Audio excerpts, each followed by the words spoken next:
गीता सुगीता कर्तव्या किमन्य शास्त्र विस्तरे यस्वयं पद्मनाभस्य मुखपद्मात् विनिसृता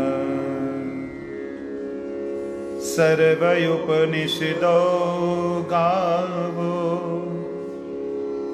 दुग्धा गोपालनन्दना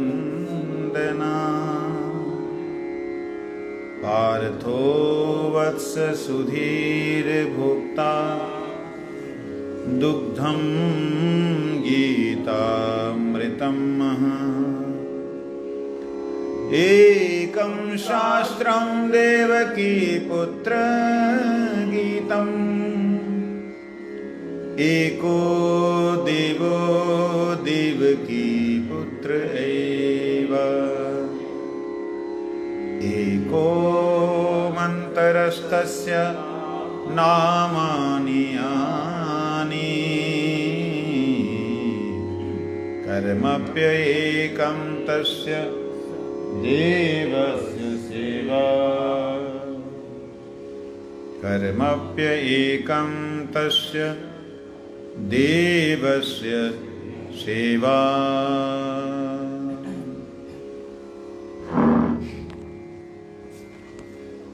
हम लोग श्रवण कर रहे हैं श्रीमद् भगवद गीता को।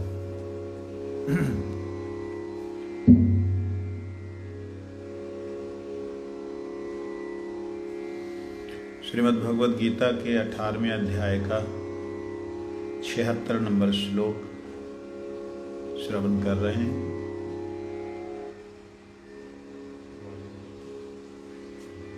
ठीक है।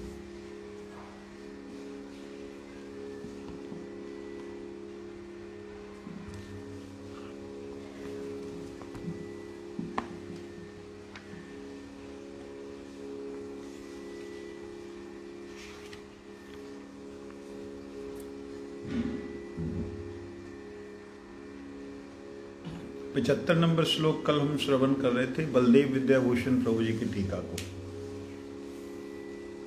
क्योंकि 75, 76, 77 और 78 नंबर श्लोक जो है, इन 4 श्लोकों की व्याख्या को चूहा उतर गया था विश्वनाथ जी की, तो बलदेव विद्याभूषण जी ने टीका को लिखा है।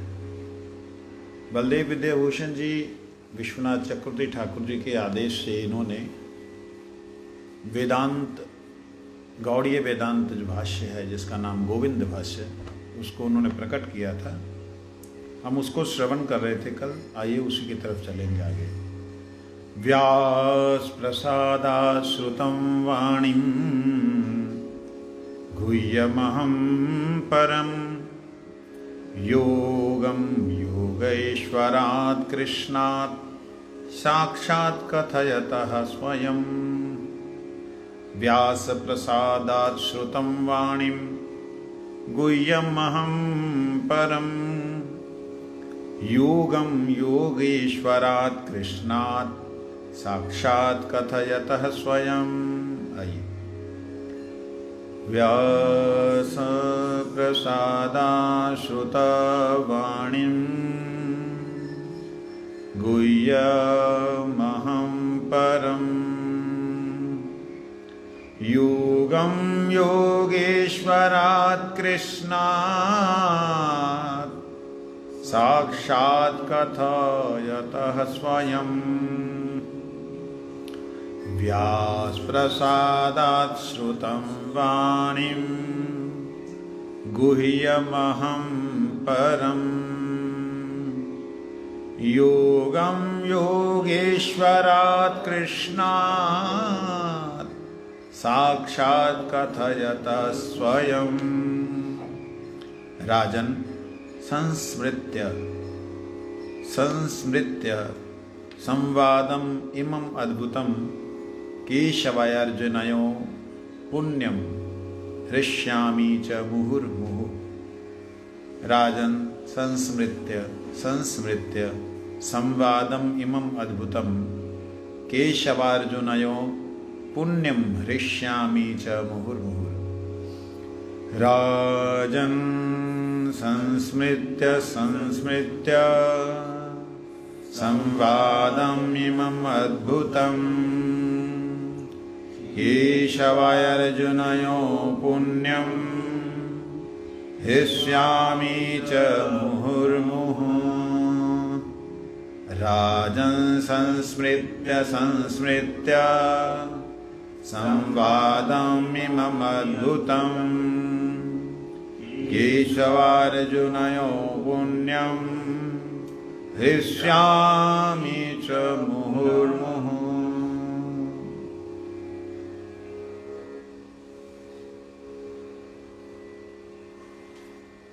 स्वामी महाराज जी ने कुछ व्याख्या दी है।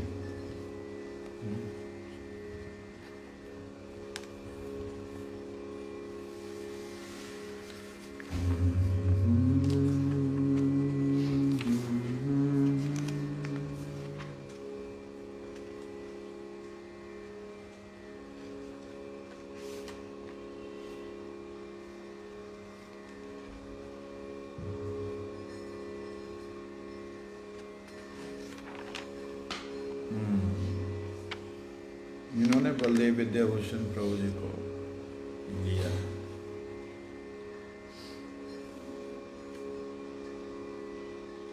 व्यास संजय के गुरु थे और संजय स्वीकार करते कि व्यास जी की कृपा से भगवान को समझ सके।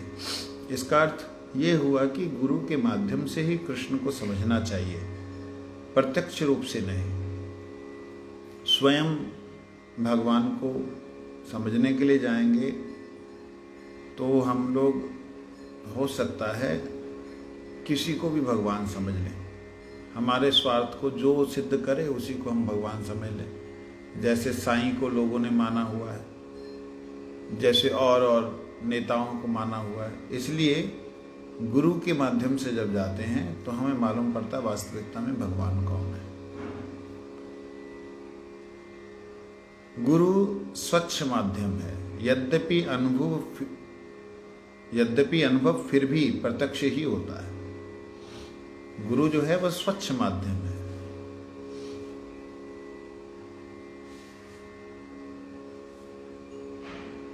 सुंदर एक बात याद आ रही है। किसी ने मेरे से बहुत पहले पूछा था भगवान के दर्शन कैसे करें। मैंने कहा भगवान के दर्शन हम करें ऐसा हमारा समर्थ नहीं है। भगवान के दर्शनों के लिए वो समर्थ होना चाहिए। तो फिर हमें नहीं हो सकते। हो सकते कैसे हो सकते? पहले गुरुदेव के हृदय में ये आए कि तुम उनके हो, एक। फिर गुरुदेव के हृदय में जब आया, वो तुम्हें हृदय में मतलब आने का मतलब ही थोड़ी जगह मिलना, और फिर वो अपना हृदय तुम्हारे सामने खोले कि इस प्रकार से हुआ, इस प्रकार से होता है, ऐसे करने से ये होगा। अपने आप खोले, कुदेरने से नहीं होगा। गुरुजी बताओ, गुरुजी आपको क्या लीला में क्या प्रवेश है, क्या लीला करते हो आप?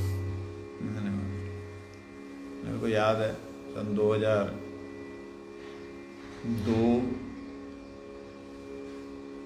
2002 की बात है।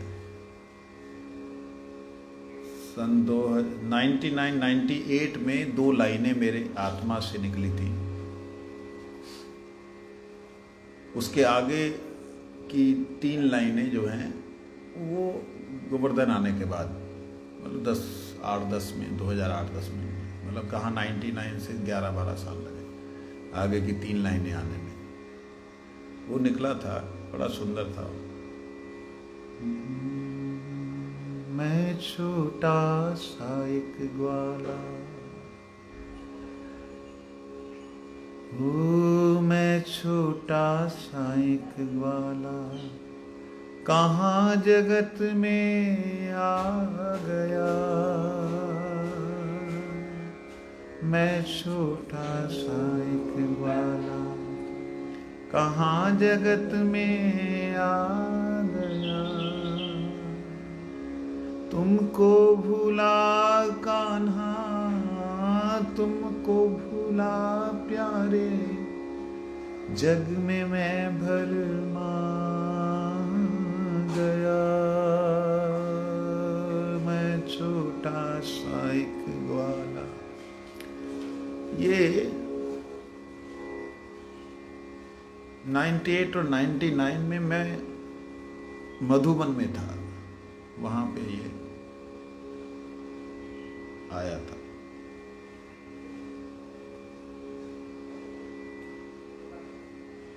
उसके बाद कुछ थोड़ा सा अपने भावानुसार कुछ कृपा हुई। मैंने गुरु जी से पूछा, मैं गुरु महाराज जी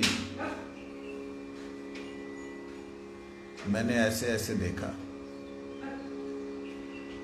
तो गुरु महाराज जी बोले, ओए तो अभी नहीं है ऐसा। कोई एक बात, गुरु जी के रूप का दर्शन किया, वो तो ऐसा नहीं है।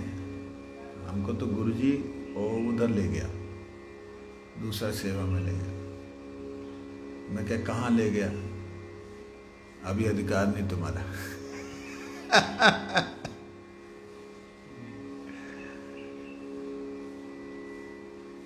गुरु जी बड़े प्यारे से बोल देते थे।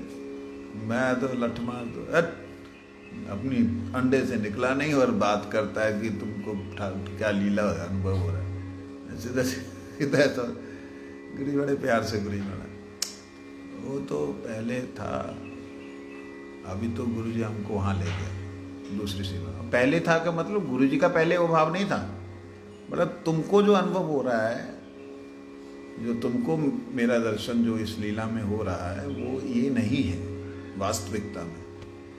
और फिर सन मतलब 2002 में गुरु जी ने बोला, और लगभग 5 साल बाद 2007 में, नहीं क्या नाम था उसका, गुरु जी का 2005 में हुआ था, अपोलो में जो ट्रीटमेंट हुआ था, 4 में ना, 4 में गुरु जी ने आगे का एक लिंक दिया। 7 में गुरु जी ने फिर लीला को खोला, 11 में गुरु जी ने और लीला को खोला।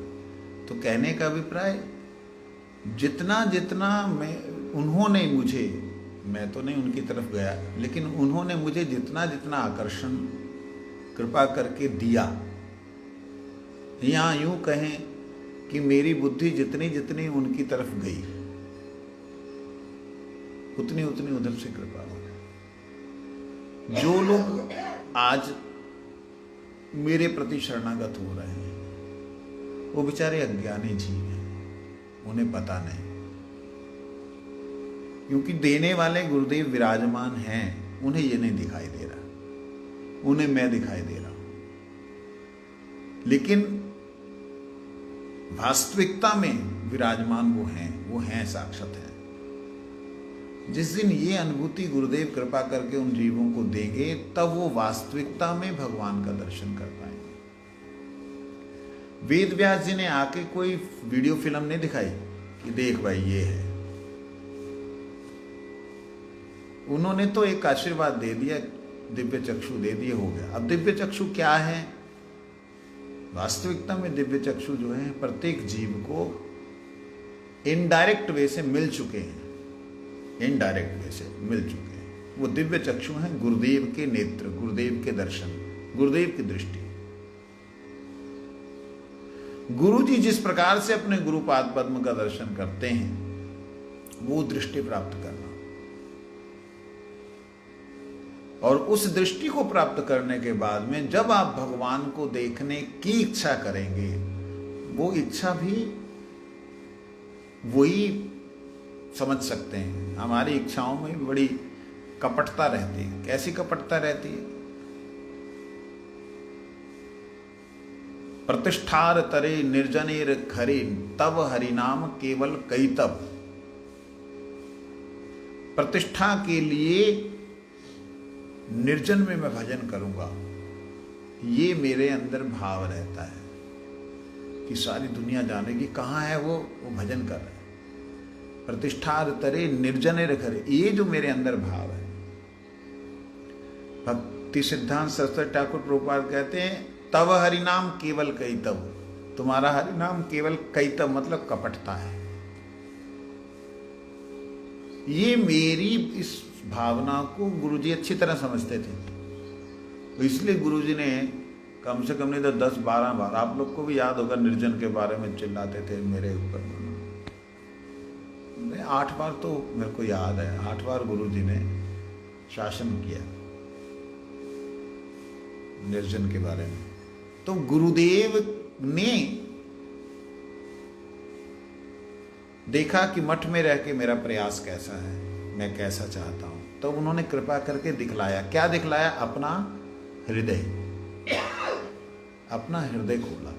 जब अपना हृदय दिखलाया, उस हृदय में भगवान कैसे दिखते हैं, उस हृदय में कैसे दिखते हैं का मतलब किस भाव से गुरुदेव उस हृदय में भगवान के साथ संयुक्त हैं, यही वास्तव में दर्शन है। नहीं तो साक्षात दर्शन हिरण्यकश्यप को हुआ, कनक कामनी प्रतिष्ठा की लोलुपता में फंसे हुए जीव को। साक्षात दर्शन कई असुरों को हुआ, लेकिन उन सबको मुक्ति जरूर मिली, भगवान की सेवा नहीं मिली। क्यों नहीं मिली? क्योंकि उनका माध्यम जो था वो साक्षात का था, और साक्षात का माध्यम कई बार धोखा दे जाता है। मेरे को चैतन्य बाबा 2007 या 8 की बात है, 8 की बात होगी, मैंने उनसे बोला बाबा आप तो इतने दिनों से यहाँ भजन कर रहे हैं, ठाकुर जी का दर्शन हुआ कभी? कहते कौन उसका दर्शन का लालसा रखता है, कौन उसके दर्शन की लालसा रखता है? मैं क्या, मेरे को उनके दर्शन चाहिए। आप बड़ा भाग्यशाली है। मैंने कहा बाबा मजाक नहीं करो, मैं आपका छोटा भाई हूँ, मेरे से बहुत प्रेम है उनका, मैं छोटा भाई हूँ, आप ऐसा मजाक मत करो। गोविंद बोल, कहते मजाक नहीं कर रहा, नाम प्रभु का इतना, नाम प्रभु में इतना वो है, उसका मैं शब्द याद नहीं आ रहे, कि नाम प्रभु में इतना वो है कि भगवान चाहने पर भी दर्शन देने की इच्छा करने पे भी भक्त दर्शन करने की इच्छा नहीं करता। कहते सनातन गोस्वामी को बोलते हैं हमको थोड़ा नमक दे दो, थोड़ा सा तुम बाटी देता है, सूखी बाटी है, खाया नहीं जाता, थोड़ा नमक दे दो। कहते तुमको नमक चाहिए, जा जिसके पास से आया वहीं जा, वहीं जाके दे, मेरे पास टाइम नहीं। समय नहीं मतलब क्या नहीं समय? कहते नाम का रस जिस दिन अनुभव होने लगेगा, नाम में आनंद जिस दिन आने लगेगा, उस दिन तो फिर भगवत दर्शन भी फीका लगेगा। ऐसा कैसे संभव है? ये बात भारती गोस्वामी महाराज जी ने बतलाई। गुरु गोस्वामी जी का श्लोक, तुंडे तांडव विनी तुंडते तुंडावली लब्धे करणे करोड़ कड़म्बिनी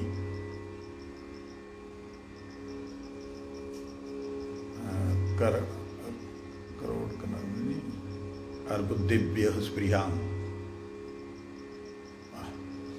भूल गया। तो वो श्लोक का उच्चारण करते उन्होंने बताया कि श्री राधा रानी का ऐसी चैतन्यता उनकी है कि अगर कृष्ण जो है थोड़ी दूर से, मतलब 1 किलोमीटर दूर के पास से भी निकल के मानो जा रहे हैं, तो उन्हें मालूम पड़ जाता था कि वो हवा जो है वो कृष्ण का दिव्य सुगंध जो है श्री राधा रानी की नासिका तक पहुंचा देती थी। एक बार श्री कृष्ण विरह में श्री राधा जी इतनी ही निमग्न हो गई, इतनी डूब गई कि वहाँ ललिता जी ने उनको उस विरह में और ज़्यादा लेके गई, और इतना ज़्यादा लेके गई, वो है ना श्रावणेर धारा आँखी बरिशय शून्य भेलो धरातल, आगे क्या है? आँखी बरिशय शून्य हेलो धरातल, गोविंद विरहे प्राण नाही रहे, के मने बाचे बोलो न। श्रावणेर धारा आँखी बरिशय शून्य खेलो धरातल। गोविंद विराहे प्राण नाही रहे, के मने बाँची बोलो। भक्ति विनोद अस्थिर भैया, पुनः नाम आश्रय करी। डाके राधा नाथ दिया दर्शन, प्राण राख नहीं मारी। ये है विरह की वह अवस्था जिसमें दर्शन की लालसा है।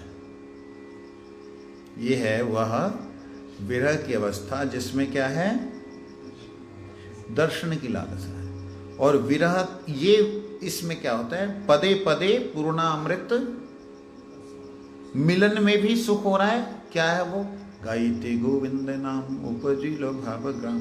देखी लाम, देख लिया, यमुना कूले, यमुना के कूल में दे। वृषभानु सुता संगे, श्याम नटवर रंगे, बंसरी बजाए निपमु। देखिया युगल धन, देख करके युगल धन।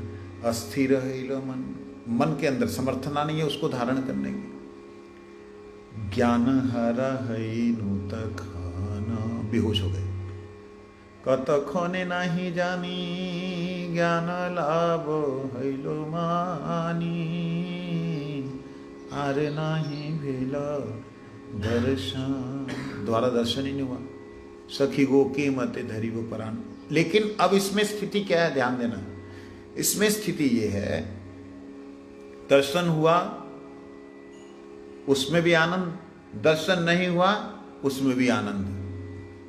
नहीं में जलन में आनंद है, उसमें मिलन में आनंद है, इसमें जलन में आनंद है। इसमें जो ना मिलने में आनंद है वो मिलने से ज्यादा आनंद है। ये चीज, इसका अर्थ है पदे पदे पूर्णामृत आस्वादनम। पद मतलब मिलन, पद मतलब विछुड़न, पद पद में पूर्णामृत। लेकिन आगे सर्वात्म सनापनम परम विजयते श्री कृष्ण संकीर्तनम।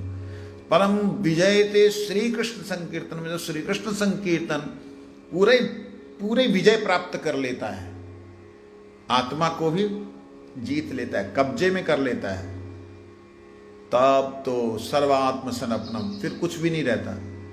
मतलब कृष्ण स्वयं साक्षात राधा रानी के पास आ गए। राधा रानी को कोई सुध बुध नहीं।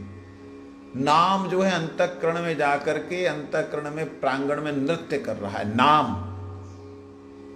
नाम भी क्या नृत्य करेगा, मतलब नाम की वाइब्रेशंस ऐसी हैं, साउंड वाइब्रेशंस ऐसी हैं नाम की, कि उससे पूरे शरीर के अंदर जो ऊर्जा है वो सारी की सारी में कलेक्टिव हो गई, एकत्रित हो गई। ये चीज आप लोगों की शायद समझ में ना आए, कोई बात नहीं। वो एक जगह इकट्ठी हो गई सारी ऊर्जा, और वहां से अब कुछ भी बाहर नहीं निकल रहा है, कोई भी बाहर का ज्ञान नहीं। कृष्ण ने राधा रानी को आवाज लगाई, राधे। सुगंध भी नहीं आई, शब्द भी नहीं आया।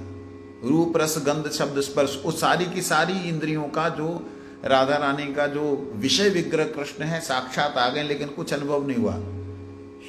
सुगंध भी नहीं आई और शब्द भी नहीं सुनाई दिया। फिर राधा रानी के पास में आकर स्पर्श किया, राधा रानी को स्पर्श किया। राधा रानी को कोई समझ नहीं आई कि कृष्ण ने मुझे स्पर्श किया, क्यों? वो तो भीतर चली गई, नाम के साथ में है और नाम के आनंद में है। नाम ही अब प्रभु के रूप में है, प्रभु है ही नहीं वहां। समझे नहीं? तो ये जो एक स्थिति है, ये दिव्य स्थिति जो है, हम जैसे बद्ध जीवों को कहां से समझ आएगी, लेकिन ये होती है। और ऐसी दिव्य स्थिति तब मालूम पड़ती है जब गुरुजी की दृष्टि से, गुरुजी के हृदय में, गुरुजी के भाव जो हैं उनका अनुसरण करें। जब अनुसरण करेंगे तब कृपा करके वो भाव हमारे में संचारित करेंगे। जैसे संचारित करेंगे तब हम भगवान का जो दर्शन करेंगे वह दर्शन होगा दिव्य। समझे नहीं?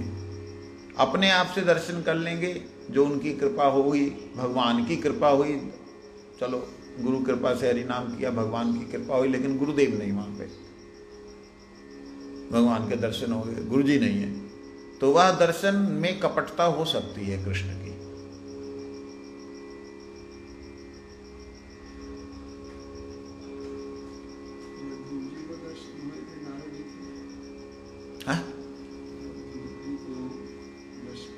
वो तो भगवत स्वरूप सारे के सारे भगवान के पार्षदों के सहित ही दर्शन होता है। जब भी दर्शन होगा उनके पार्षदों के सहित ही होगा।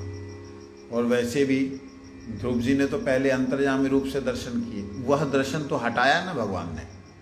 अब वह दर्शन सामने जो प्रत्यक्ष दर्शन है, उस प्रत्यक्ष दर्शन में गुरुदेव की कृपा पूर्ण रूप से साथ में है। गुरुदेव नारद जी हैं भगवान की सेवा में। अब वो भगवान के जब दर्शन कर रहे हैं तब वो बोल रहे हैं स्तुति के अंदर कि हे प्रभु आपकी ये लोग ये दर्शन कर रहे हैं महापुरुषों का, कि आपके वेद स्तुति कर रहे हैं, नारद जी इत्यादि जो सब लोग आपकी जो वंदना कर रहे हैं, मैं तुझ क्या करूँ आपका। तो पूरा वैभव के साथ दर्शन होता है। वैभव के साथ दर्शन नहीं होगा तो समझ लेना वहाँ हो सकता है कृष्ण जो है कुछ छल। कृष्ण क्या छल करेंगे, कृष्ण कहाँ आते हैं, कृष्ण क्या छल करेंगे, वो कहाँ आते। ये तो महामाया जो है ना, यही कृष्ण के रूप धारण करके घूमती रहती है, भक्तों के साथ यही खेलती रहती है। लेकिन जब भक्त की तीव्रता अपने गुरु पाद पद्म के साथ होती है तब फिर योग माया कहती भाई ये तो अंदर का आदमी है, इसको अंदर ले चलो। नहीं तो ये जो बिल्कुल कोमल हृदय वाले जो भक्त लोग हैं, मेरा लाल मेरा गोपाल, उनको फील होता है। वो ऐसा नहीं कि वो कपटता कर रहे हैं, वो योग माया खिलाती रहती है उनको, चल ले ले, जैसे गुड्डी पटोले के साथ माँ खिलाती ना, खेल खिलौना ले ले। लेकिन जब सदगुरु की कृपा होती है तब जो दर्शन होता है, तब वो दर्शन होता है साक्षात योगेश्वरात कृष्णात साक्षात कथयता। योगेश्वरात योगियों के ईश्वर के द्वारा, कृष्णात कृष्ण के द्वारा, साक्षात साक्षात के द्वारा, मतलब साक्षात दर्शन के द्वारा इनका तो अद्भुत है वो। तो यहाँ कहते हैं यद्यपि अनुभव फिर भी प्रत्यक्ष ही होता है, गुरु का माध्यम है, गुरु के द्वारा दर्शन हो रहा है, लेकिन फिर भी वह प्रत्यक्ष ही होता है। दर्शन होने पर भी ये गुरु परंपरा का यही रहस्य है। गुरु परंपरा में प्राप्त जो ज्ञान है, गुरु परंपरा में प्राप्त जो सेवा है, उसका रहस्य ये है कि वो प्रॉपर सेवा हमें प्राप्त हो पाती है। समझ में आ रहा है? जब गुरु प्रामाणिक हो तो भगवत गीता का प्रत्यक्ष श्रवण किया जा सकता है। प्रामाणिक गुरु होगा तो वह प्रत्यक्ष श्रवण करा सकता है। प्रत्यक्ष श्रवण का मतलब भगवान बोल रहे हैं ऐसा अनुभव होगा कि ये अर्थ तो हम बोल ही नहीं पाएंगे, ये अर्थ तो कहाँ से आ गया, इस अर्थ का प्रकाश कहाँ से हुआ। वो ऐसा लगेगा कि वो खुद नहीं बोल रहे। कई बार ऐसे अनुभव होता है, मैं पढ़ रहा होता हूँ, लगता है कि पहली बार पढ़ रहा हूँ, सुना नहीं उसका अर्थ, लेकिन ऐसे अर्थ दिव्य प्रकाशित होते। तो कौन बोल रहा है? गुरु जी बोल रहे हैं। जब मेरी बुद्धि ने सुना नहीं, मेरे मन ने समझा नहीं, तो कहाँ से आया? गुरु से आया, गुरुदेव से आया। ये होता है। लेकिन हम लोग कई मूर्ख होते ना, वो लोग ऐसा सोच लेते, देखा कैसा अर्थ किया आज मैंने, है गजब कर दिया है, देखा कैसा अर्थ किया। अरे कहाँ से अर्थ किया तूने भाई? कहाँ से अर्थ किया? तेरे को अपना अर्थ पता है, अपने बारे में पता है? अपने बारे में ज्ञान नहीं, भगवान के बारे में ज्ञान प्रकाशित हुआ तो वो तुमने किया। कहाँ से किया? कल हमारा एक गुरु भाई बोल रहा था, क्या बोल रहा था? जब मैंने उसको बोला तेरे को अपना तो पता नहीं है, तो जीव का कल किस क्या बात थी? वो गुरु भाई बोल रहा था ना, मांस खाने वाली और ये, हाँ उसके अंदर था क्या, जीव की बारे में बात है। हाँ उसको वो बोल रहा था, कहता कि जो भगवान को भोग गेहूं लग गया, गेहूं चावल जो भी बनता है ठाकुर जी को भोग लग गया, तो उस जीव को, जो जीव उसमें सेवा में लगा है वो तो खत्म हो गया। अब उस जीव को जो भीतर लेके जाता है, खाता है, तो हम जो खाते हैं, उसने बोला हम जो खाते हैं, तो उस जीव पे एक तरह से वो कृपा होती है कि उसको हम भगवान की सेवा में लगा रहे हैं। मैं कहा वाह, तू जीव का दर्शन करने लग गया, मतलब तेरे को जीव दिखाई देगा। अपना तो शुद्ध नहीं है, अपना ज्ञान नहीं है, और दूसरे जीव को देख रहा जो परमाणु है, अति परमाणु, अति छोटे। तो कहने का अभिप्राय, जो अनुभव है, जो दर्शन है, वो प्रत्यक्ष तभी होता है जबकि वह प्रामाणिक गुरु की कृपा प्राप्त करते हैं। प्रामाणिक गुरु कौन है? प्रामाणिक गुरु कौन है? जो प्रामाणिक गुरु होंगे वो हमेशा श्री राधा रानी अथवा बलदेव जी के दास दासानुदास भाव में पूरी तरह प्रतिष्ठित होंगे। उनको जबरदस्ती करके कोई जो है कृष्ण नहीं बना सकता। जितनी मर्जी प्रतिष्ठा दे लो उनको, वो कभी, गुरु जी को देख लो ना, अंतिम लीला तक गुरु जी ने अपने चरणों को धोने नहीं दिया। सिर्फ उस समय जब गुरु जी के शरीर में बिल्कुल भी जोर लगाने का वो नहीं था समर्थ, तब जो है हम लोगों ने जबरदस्ती की थी सन 2010 में फंक्शन हुआ था।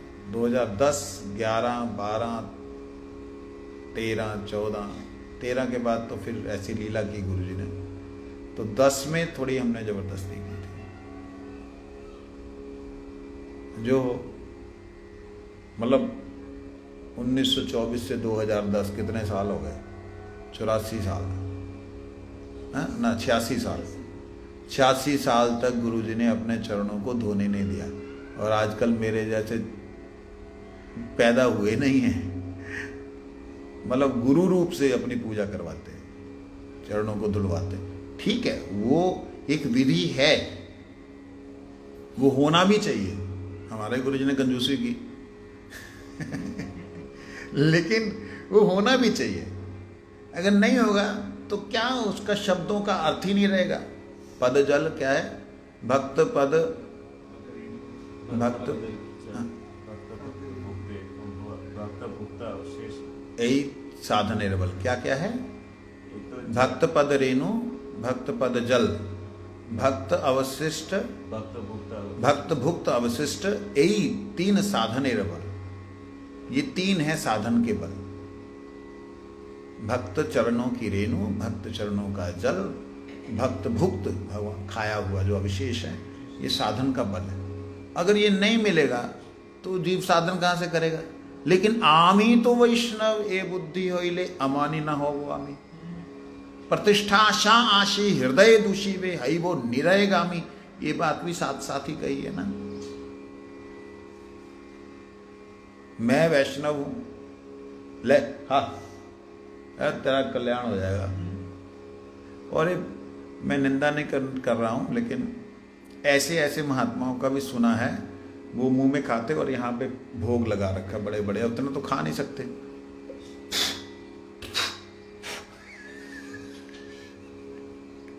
थूकते हैं उसके ऊपर और जाओ प्रसाद बन गया बाबा जी का, खा लो और लोग श्रद्धा से खाते हैं उसको। बताओ, इतना पागल हो गई दुनिया। उनको भगवान मान रहे हो, गुरु मान रहे हो, जेलों में अब घूम रहे बेचारे, क्या करेंगे? इस विषय पे वापस आओ। कहने का मेरा मतलब, प्रामाणिक गुरु वह है जो हमेशा भगवत सेवा में अपने आप को तल्लीन रखे, हमेशा रहता हो और उस सेवा को गोपनीय रखे। यही है गुह्यम, उस सेवा को गोपनीय रखे। मजबूरी में कई बार मैंने देखा कि गुरुजी आवेश में बोलते थे, भगवान का रूप है, जो बोलता नहीं है गुस्से में, मतलब कई बार मतलब अपने आप को सब कुछ अंदर होने पर भी कई बार मतलब आवेश में आकर के उन्होंने अपने आप का प्रकाशन किया। एक बार मेरे को डांट लगाई थी। मैंने कहा महाराज जी सब कुछ तो मैंने सुनाया 2 दिन पहले भी आपको कि अगर सब कुछ कंट्रोल खुद ही करना है, भगवान के दर्शन के लिए साधन खुद ही करना है, तो इससे बढ़िया तो ये जंजाल से छूटो, ये बेकार में आश्रम में रहना, ये वो झंझट, ये झंझटों से निर्जन में रहूँगा, भजन करूँगा। गुरु जी उस दिन बड़े आवेश में बहुत कुछ कहा, उसमें से 2 लाइनें बोला। गुरु गुस्से में प्रहलाद जी का चरित्र सुना रहे थे और सुनाते सुनाते अब मैं बैठा हूँ सामने, इधर उधर सुना रहे थे, मेरे को देखा और जोर से, राधा नित्य जन ता छाड़ी वन क्या वो भजन निर्जन क्या निर्जन कि राधा रानी के निज जन को छोड़ करके तू कौन सा भजन दिखा रहा है, कौन सा भजन दिखा रहा है? उनकी सेवा छोड़ करके बोला नहीं, ये उनके शब्द नहीं थे, उनके शब्द सिर्फ उतने थे कि राधा नित्य जन ता छाड़ी मन कहना वो भजन निर्जन आ, क्यों कहा जाएगा? राधा रानी का निर्जन को छोड़ के क्या भजन दिखाता है, क्या दिखाता है? हम जानता है, हम भजन करता है, राधा रानी का निर्जन को छोड़, 2-3 बार राधा रानी ने निर्जन को छोड़ के, मैंने कहा बस और कुछ नहीं चाहिए, ठीक है। तो वो खैर गुरु जी की कृपा थी। साथ साथ फिर जब मैंने यहाँ से प्रहलाद महाराज क्या बोलता, हो देखो कितना कष्ट मिला, कितना गुस्सा दिखाया, विद इन सेकेंड्स कितना कष्ट मिला, वो देखो। प्रहलाद जी बोलता है कि हमको जो भी कष्ट मिल रहा है, फिर कथा नॉर्मल होगी बिल्कुल। हाँ, तो ये आवेश नहीं है, ये वैसे ही है जैसे माँ बच्चे का उत्पात देख करके आंखें बड़ी बड़ी करती है, ऐसे लगता है जैसे सांप फूंक रहा हो।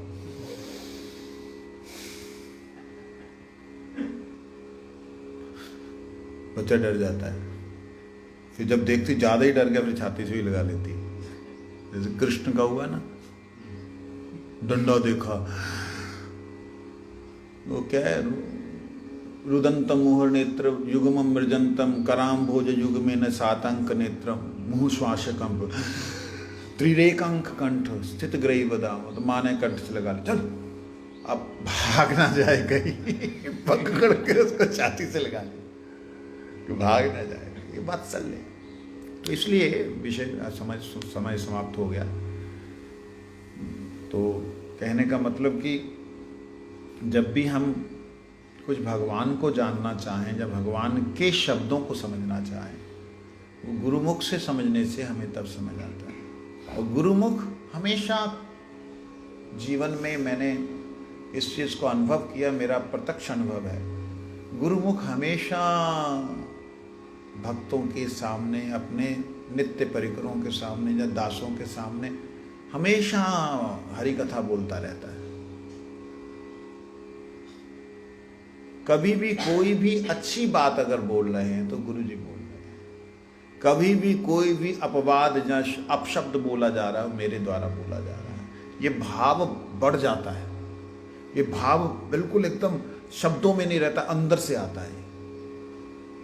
और मेरा तो ऐसी है, मैं तो जानबूझ करके अपशब्द बोलता हूँ कि लोगों को पता लगे कि भाई मैं ये हूँ और मेरे गुरु जी के ये शब्द हैं। लेकिन लोग इसमें डिफरेंस नहीं कर पाते हैं, लोगों को लगता है कि एक ही आदमी है। भाई एक आदमी नहीं है, एक कृपा है, एक आदमी है। लेकिन इस चीज़ को लोग समझ नहीं पाते ना, इसलिए बेचारे कहते महाराज तो गुस्से हो जाते हैं। मैं क्या करिए, तो पता ही नहीं है अंदर चलता की। अच्छा करो कृपा।